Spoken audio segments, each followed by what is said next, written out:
morning. Matt, Bob, Chuy. Intern George has been on the mic today as well. And now we're joined by becoming a show friend, filmmaker Ben Steinbauer. And Ben, let's remind people, because you were in here, I want to say, was it almost a year ago that your show was on? You did a documentary, sort of a documentary series about a dispensary in L.A. That's right, with Jimmy Kimmel as executive producer. It was called High Hopes, and I think that would that have been a year and a half ago? Was it that long ago now? Well, the show came out on 4/20, which is the only reason I know that. So it would be a year and a half ago. That's right. Yeah. And it was like a fun, like a limited series where you got to look into and see these, I don't know, the cast of characters that work in a dispensary in Los Angeles. That's right. The idea was that we were doing a real-life Parks and Rec or The Office, but with characters who worked in a dispensary right off Hollywood Boulevard. Jimmy Kimmel's company came to me and said, we want you to do this show. And I said, well, I don't like reality shows. And they go, you're hired because we want you to make a documentary. Not a reality show. Not a reality show, exactly. So we did 8 episodes for Hulu that premiered 4/20 of 2023. And one more time, it's called High Hopes. And you can and people can still grab it and see it now. Absolutely. And we're having you in here for other reasons, but you're also you've become a personal friend. And Bob went to film school, so I think you guys have so much you could dig into. And you have some big wins yourself. A lot of people, even if they don't necessarily right off the bat recognize your name, because I think that's one of the weird things that happens at documentaries is that unless you're Errol Morris or something, sometimes names aren't always attached. But one of your projects made it big time, and it's a Winnebago Man, and you found, well, just tell people what Winnebago Man is. Well, thank you for saying that I'm big time. I keep telling my mom that, and she's not listening? Yeah, she doesn't agree. I appreciate that you do. Thank you. So let's see, that would have been 2009 Winnebago Man came out. Basically, I got obsessed with what was one of the first viral videos. Right. And it was a outtakes reel of a guy named Jack Rebney trying to sell a Winnebago and doing a terrible job. And my friends and I basically watched this outtakes compilation of him swearing at himself. Just screaming at himself. For not being able to sell? Not being able to get the copyright when he's trying to record ads. Yeah. Right. I know you saw it because it went around everywhere where him going, all right, you GDMFer, good, why don't you just go ahead and screw it up again and say the words you didn't mean to say. Exactly. Would you do me a favor? Would you do me a kindness? I can't make my effing mind work. I mean, it's just full of quotable lines, basically. And it's July. They're in Iowa. There's flies everywhere. He's having a terrible time. And basically, I got obsessed with this clip. Nobody knew anything about the guy. What I could find online seemed to suggest that he was ashamed of this clip and was trying to basically live as a hermit. I had actually heard for a long time that he had passed away. Yeah, there was no information, basically. So I hire a private investigator, go find this guy with the express purpose of basically just saying... Redeeming him? You should... Well, it wasn't even that. I was a true fan, and I wanted to let him know that this thing had brought a lot of joy to me and to my friends, and this wasn't anything to be ashamed of. And I know that sounds very Pollyanna-ish, but I am from Kansas, and I do look like a youth pastor, and it was sincere. So, I approached him about making this film. I found him. He was a hermit living on top of a mountain in Northern California, and he was very suspicious of me at first, but then I win him over, and he shows his true colors, and he becomes the guy in the video to me. To you. And then the movie is really about our friendship. Right.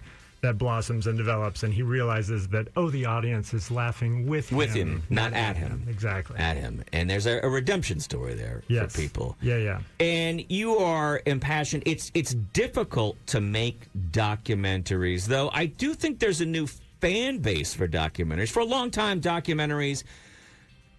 Because the only place that you really look, you used to make a documentary. It was a labor of love. There was never going to be $1 billion payout for a documentary. You had to really love it. But one of the places that you could make some money was in the education space. And so, what happened is a lot of people, maybe who didn't know how to make great narratives, could sometimes go there. But a lot of times, what we were seeing were more of these educational experiences.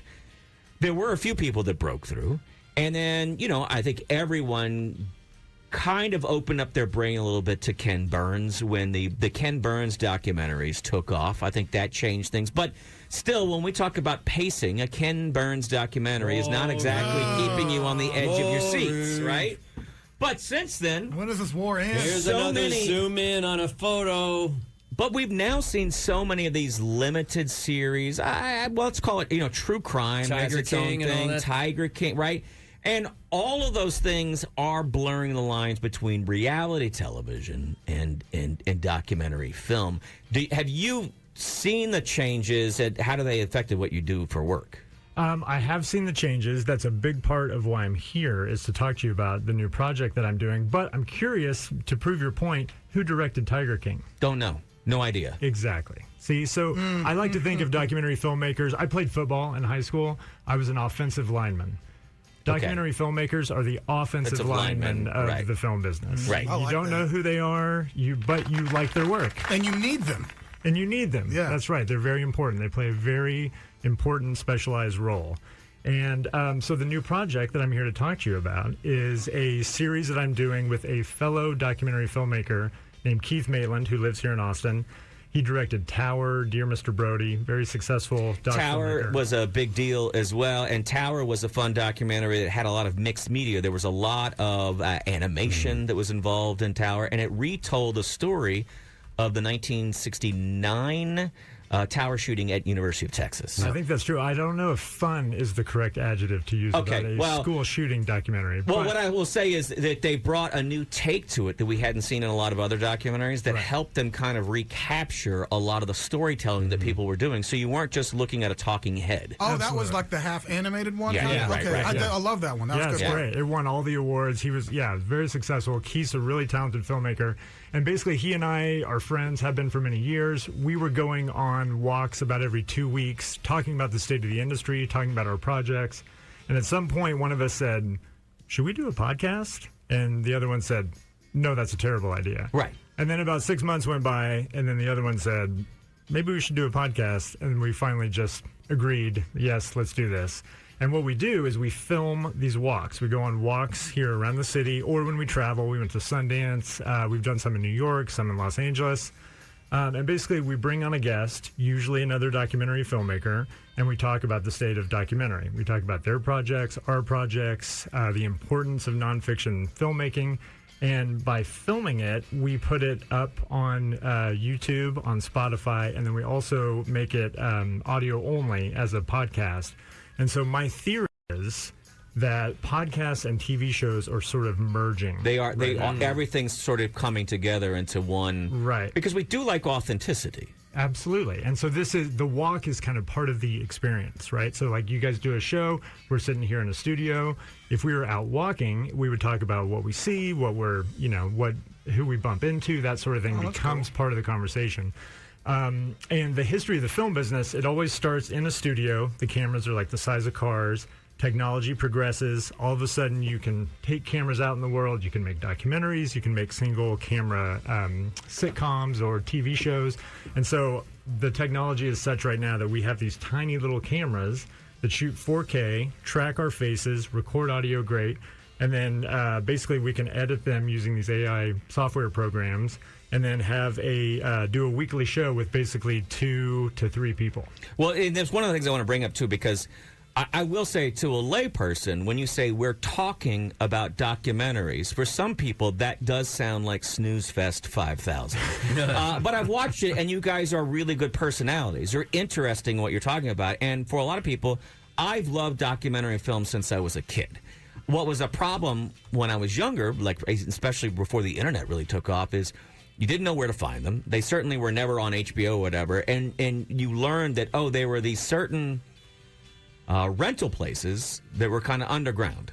Now, you had to go to the right ones, because if somebody said I'm looking for a place to rent underground VHS, you end up with a under the counter with the covers. Yeah, exactly. I remember those places. But, of course, we know places in town like I Love Video and Vulcan Video, and there were these places before we had streaming, before we had the internet, and you would have these, employees' choices, and that's how I learned a lot.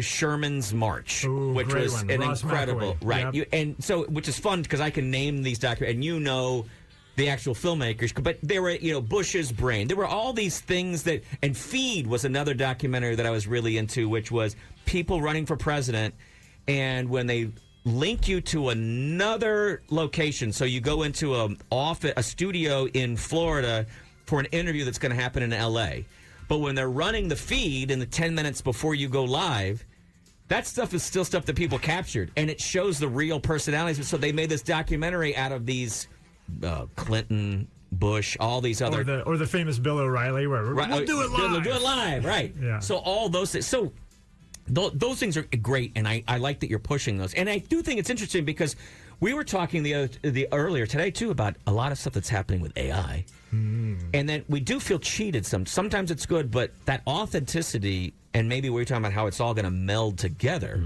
we want... People appreciate real because so many times, especially now when we see influencers, we know that they're doing what reality television did, which is, I have to be guaranteed a win.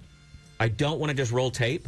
So they're faking their stuff. Right. And it feels like they're cheated when it's faked. But, okay, so I hear what you're saying, and maybe Ben can talk to this point. I'm always amazed at the risk that real documentary filmmakers take, and that you don't know at the end of the day, or at the end of the shoot, or the end of the project, if you're going to get anything at all. Yeah. Well, the best ones do that. Some directors will make things happen because they know they have to have, especially if there's corporate money on the line or whatever. They want you to deliver a product, and you can't go to them 6 months later and say, we rolled camera, but nothing happened. Right. Well, right. So how do you guard against?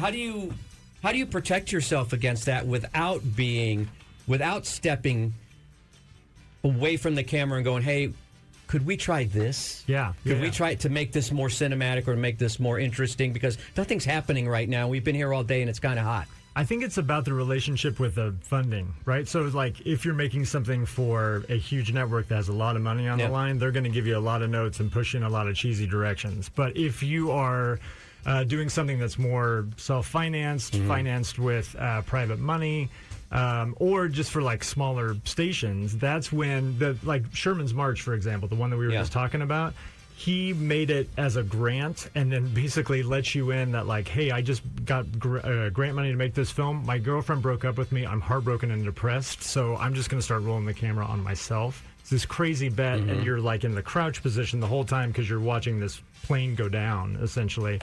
And those are the best movies, the ones that aren't doing the thing that you're talking about, where you're trying to force an ending. But I've seen so many movies that have an amazing swerve at the end, and I go, "What were the? You didn't know that was going to happen when you took the like that Dear film, Zachary, the amazing Dear Zachary, or Icarus. Did you see that one? It starts off yet. about a certain, like, cyclist, and then it becomes about this cyclist taking Russian steroids, and then the Russian chemist becomes the main character, like, totally corrupts the story. Wow. And so those are really the best movies, where, like, you, as the filmmaker, you don't know the ending, and you're taking the audience on a ride. Right. And that's the stuff that I love to make. And I think that speaks to that authenticity piece you're talking about. Right. Which is, like, people are kind of looking for, like, surrogate relationships right now through podcasts or radio or TV shows. And so if you can be real and be, like, a funny character, like, I was coming to do the show today, and my wife wanted me to be sure to tell you, Chuy, that she really loves you, and that she feels like that you are going to find She sounds like an idiot. I don't trust her. I don't trust her at all. I don't know. And see, my wife has a connection with you from listening to the show, and I think that's what most people are looking for, is, like, some kind of authentic. Like, you got to see something in themselves. I want to tease you about one thing also, but a reminder, because anybody can watch this. This is something. This is not on a stream. For free. We put it out weekly. It's called Doc Walks. You can follow us at Doc Walks Pod at YouTube, Instagram, X.